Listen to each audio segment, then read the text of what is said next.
Twitter before Elon Musk was cancer. No sane man would buy Twitter. So Elon Musk bought Twitter and paid $44 billion for it, whereas Twitter is actually worth probably somewhere near $13 billion.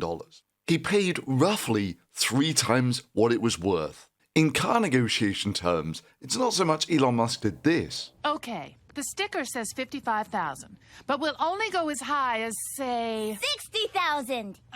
Musk went in and saw a car at the price of 50,000 and managed to haggle them all the way up. Oh, I will have to ask my manager. He is not too happy. I'm sorry, 80,000? Still not in Musk's league. You would have to go up to 150,000 to be a smarter negotiator as Elon Musk. He paid $30 billion over the odds. But he didn't have the money to buy it outright, so he had to sell Tesla stock to buy Twitter. That is, buying overpriced cancer was a better deal for Elon Musk than owning Tesla stock. I think that's what the investment world call sending a message. As the old saying goes, 'tis better to be quiet and thought a fool than to buy Twitter and remove all doubt. And just in case it ain't clear why you should never trust Elon Musk, let's remember that Elon Musk forgot to say one thing at the annual shareholders meeting in 2013, which, yes, is now about 10 years ago. He said, just as my money was the first into Tesla, mine will be the last out. Well, that's until he managed to pump Tesla's stock to be massively overvalued. Then his moral commitment to Tesla vanished quicker than a Tesla employee trying to start a union. Mr. My money will be the last out of Tesla sold off 22 billion of Tesla stock in 2021 and another 15 billion this year. I mean, gosh, he just believes in Tesla that much. Then he announced that he had finished selling Tesla stock. I mean, sure, Elon was selling Tesla stock like crazy, but that doesn't mean that you should cash out. I mean, sure, he lied his ass off about his money being the last out of Tesla, but this is different. Now he really means that he's finished selling Tesla stock. No, he's gone on to sell another 5 billion of Tesla stock after he said that he had finished selling. It's kind of like he's telling lies to prop up the value of the stock.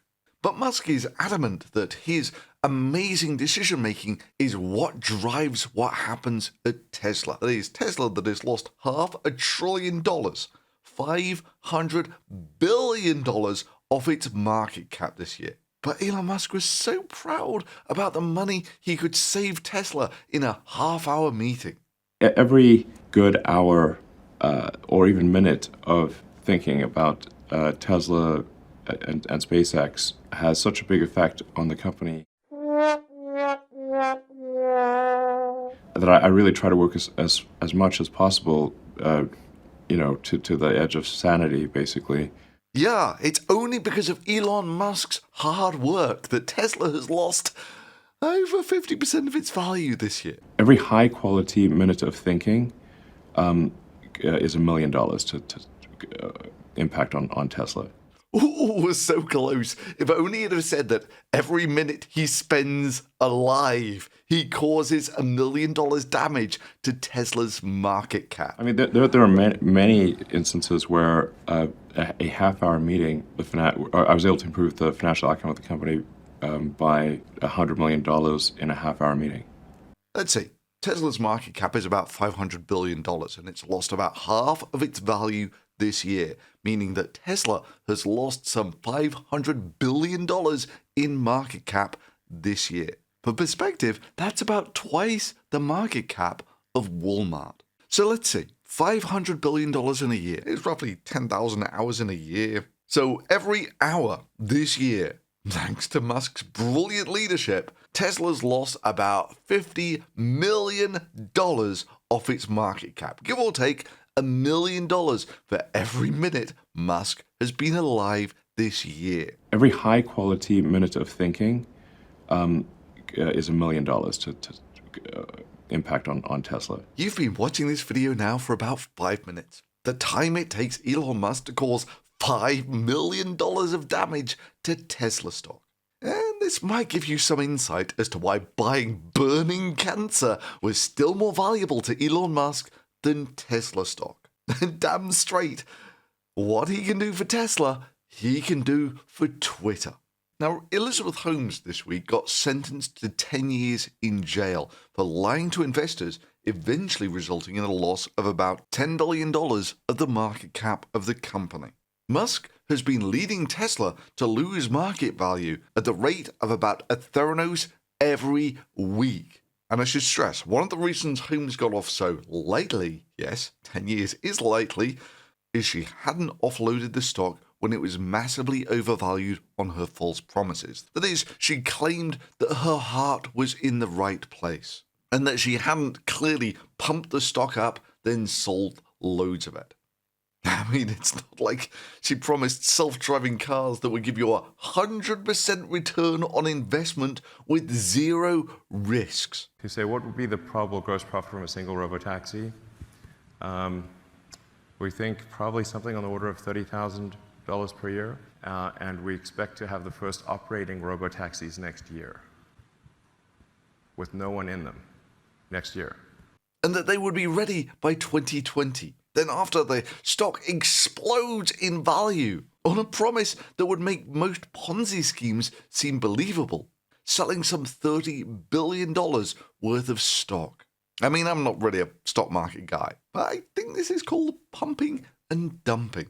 Let's see. Pumping and dumping is an illegal scheme to boost stocks or securities price based on false, misleading, or greatly exaggerated statements. Like a Model S and Model X at this point can drive autonomously with greater safety than a person right now. The convoy technology, the tracking technology, this is something that we are confident we can do today 10 times safer than a human driver. So I want to be clear, this is something we can do now. But let's leave the legality of Musk's billions on the side for a second. And for those stands adamant that Musk bought Twitter for the greater good. Function of democracy, it's important to the function of the United States. But you've described yourself. I don't care about the economics at all. Or to hear, this is not about the economics, it's for the moral good that you think it will achieve. Maybe now is a good time to remember that Musk spent most of the summer filing lawsuits to try and wiggle out of buying Twitter, trying his hardest to renege on the deal. So how is the master plan of selling Tesla stock to buy cancer working out for Elon?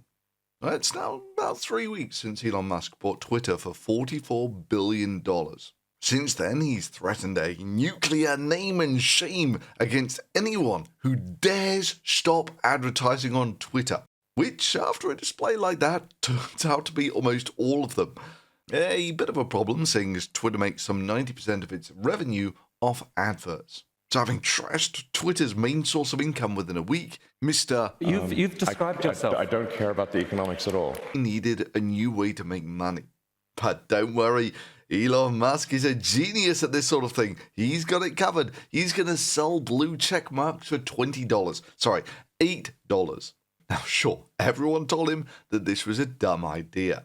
Not only can you now not tell if someone is authentically who they say they are, any munchkin with $8 can spread disinformation. And a few days later, Eli Lilly had billions wiped off their stock value by exactly one such tweet. So Elon Musk decided, no, now we're going to have grey check marks, which are like blue check marks, but for real people, making this whole thing a confusing exercise in pointlessness. Well, sorry, what's that? No, that's all been scrapped now. At which point I just gave up trying to follow this, because it's literally Musk would announce random stuff, and then a few crises later, the whole thing would be revoked. So Musk decided, I know, there's all this redundant stuff going on with the Twitter code. I'm going to streamline it by turning off all of these redundant services. At which point he inadvertently turned off two-factor authentication, locking loads of people out of their accounts.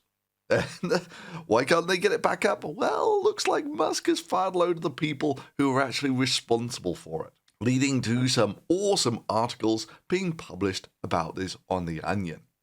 So almost the first thing that he did was fire about half of the staff, only to shock and horror find out that maybe they hadn't done any due diligence on this and had fired some of the wrong people. So they had to scramble to rehire them. And the remaining staff were then given the ultimatum: promise your soul to work your fingers to the bone for Elon Musk, or if you don't accept that, then I'll take that as your resignation letter. At which point, of the half remaining staff, somewhere between another half and 3/4 left, meaning Musk is somewhere between 10 and 20% of his original staff level, leading to waves of paranoia, leading to the panicked decision they were just going to lock Twitter headquarters for the weekend for no given reason, leading to someone tweeting that they were in charge of the electronic card entry into Twitter headquarters, and Musk had fired them, but then asked them to stay on such that they could get back into the building on Monday. To which Elon Musk replied, "Thanks, you're a lifesaver." Now at this point, is this a joke or reality? It's getting kinda hard to tell. You know, the accounts and all have nice blue check marks, so I assume it's real. I mean, that's what blue check marks are for, right? The truest stuff that Elon Musk wants to promote. Verified users, and we're going to prioritize Twitter search, replies, mentions by verified users first. Cool. Let's take a look at some of these verified users, shall we? Real Tesla writes, honestly, the 53% drop in stock price doesn't faze us at all. If there's anyone who knows about crashing, it's us. Just like Elon said, Twitter needs to become by far the most accurate source of information about the world. What's that? Tesla's not done. Our favorite movie is Total Recall because that's how car safety regulators refer to our company. Ah, so true, Elon. And wow, even Jesus is verified now. And apparently he's not the only one who wants to carry on journalism from beyond the grave, with Steve Jobs also getting verified. If somebody risks losing even $8, the net effect will be over time that the verified users will pretty much always be at the top of comments and search. Tesla tweeting, "We will offer 10,000 vehicles to support the Ukrainian military. Our cars are the most advanced explosive devices on the market." It's so good to see widespread verification democratizing journalism and empowering the voice of the people, just like Elon said. And for all you naysayers who said that Tesla would never be able to make a racist robot, well, through the power of democratized journalism, boy, do you have some humble pie to eat. And it's not just Tesla with big news breaking. SpaceX has said, with a heavy heart, we are going to announce that we are ceasing all missions. We are planning to funnel $240 million in outstanding government subsidies and dedicate it to ending world hunger. That's how Elon Musk's brilliant idea panned out. So who could have seen this would be a disaster? Well, pretty much everyone, including some of the smarter amoebas. But not apparently to Elon, I lose $1 million a minute for Tesla, Musk. Now, apparently for him, this is all great. So he tweeted out this. I mean, just look at the incredible effect that Musk has had. So he took over in the first week of November, that sort of thing? At about 257 million hits per week. And it soared under his leadership to 259 million hits a week. That's about a 1% increase in views. And all he had to do to get that was lose 90% of Twitter's income. And that's, of course, assuming that Twitter, with 10% of its staff, is as good at getting rid of bots as Twitter with 100% of its staff. Let's see how that's going, shall we? 25 minutes ago. World Cup Qatar 2020 opening ceremony. Wow. Elon Musk is promoting this way? Yeah, okay. Yeah. And people were suspicious that Musk might be compromised. Well, let's take a look and see how Musk is doing here, shall we? Oh, look at that. Crypto scam. Crypto scams. Crypto scam. Crypto scam. Crypto scam. crypto scam, and the odd meme sneaks in there, crypto scam, crypto scam, crypto scam, crypto scam. Yeah, Musk is doing a really good job at keeping the bots under control at Twitter. Then, of course, Elon Musk made it quite clear to placate the advertisers that they were going to have an ethics committee to decide who they should reinstate. But they all got fired or some stuff. And so now there's not going to be any ethics committee. Now he's just going to decide it by, popular vote. There you go. Here's a popular vote to see if we should reinstate Trump. Meanwhile, of course, Trump didn't have quite so many nice things to say about Elon Musk. Oh dear. I'm sorry, accents are my strong point. I think I'll go for redneck. When Elon Musk came to the White House and asked me for help with all of his many subsidized projects, whether it's electric cars that don't drive long enough, driverless cars that crash, or rocket ships to nowhere, without which subsidies he'd be worthless, and telling me he was a big Trump fan and Republican, I could have said drop to your knees and beg, and he would have done it. Yeah, forgive me for the accent. A drop to his knees and beg is basically what Musk has done here by very publicly unbanning him. Not that it makes a lot of difference anyway, because when Trump was banned from Twitter, he created his own social media platform, which itself has been struggling. And let's just say abandoning his own social media company to, in all likelihood, bankruptcy, simply so he can go crawling back to Twitter. Not a good look. But apparently for Musk now, and his non-ethics committee, the voice of the people is the voice of God. At which point, some people had some fun with it. Yeah, I suspect if Musk were to run a poll asking if Twitter should be renamed Hitler Did Nothing Wrong, he might learn a thing or two about selection bias. Cool, so now a popular vote is the official way of Musk deciding if people should be reinstated on Twitter. Except for Alex Jones, of course, where Musk instantly abandoned his moderation committee and his popular vote method and simply said no. Apparently the voice of the people isn't always the voice of God. Or DEFCON 3 Kanye, where he instantly abandoned his moderation committee, his popular vote method, and simply said yes, as he did with a horde of other people. In fact, you can't but help feel that Musk uses Twitter polls kind of like a smokescreen, a distraction excuse to just do what he wants. Just like the man who promised that his money would be the last out of Tesla had a Twitter poll to decide if he should sell billions of dollars of Tesla stock. What? Elon Musk saying one thing and doing another? That's crazy. That would be like saying that Twitter will be exactly as moderated as it was before. This is despite us doing everything possible to appease them and to make it clear that moderation rules and hateful conduct rules have not changed, and we're continuing to enforce them. Then immediately proceeding to reinstate an entire horde of advertiser cancer.